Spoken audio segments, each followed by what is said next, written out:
பேசினா இல்ல இவங்களுக்கு முன்னாடி பாரு. ஏன்னா என்னைய பார்த்து ஒரு டீக்கு வெளியே இருக்கான்னு கேட்டீல, இன்னையில இருந்து நான் லட்சாதிபதி. எது இந்த கிழிஞ்ச படம் வச்சுக்கிட்டா? இன்னைக்கு பாரு, நீ வண்டி ஏறி இறங்கண்ணே.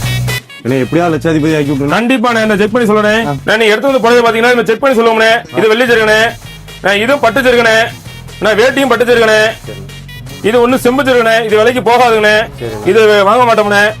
நீங்க கொண்டு போட மொத்தம் பாத்தீங்கன்னா ஒரு 1.5 லட்சம் ரூபாய்க்கு போங்க மொத்தத்துக்கு. 1.5 லட்சமா? ஆமாண்ணே, எந்த 1.5 லட்சம் பணம் வைக்கவே லட்சாதிபதியில கோடி சொந்தம் ஆக்கிறோம். இதே மாதிரி நிறைய போட கொண்டு வாங்க.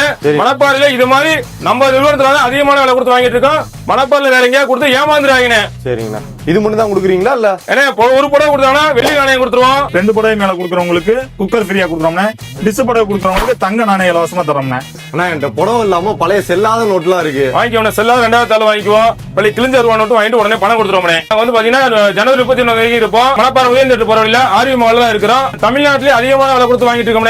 உங்கள்ட்ட பழைய ரூபா நோட்டு இருந்தாலும் வாங்கிக்குவோம். பழைய பட்டு புடவையும் கொடுத்து உடனே வீட்டுல இருக்க பட்டு புடவையும் கொடுத்து பணம் வாங்கிக்கோங்க.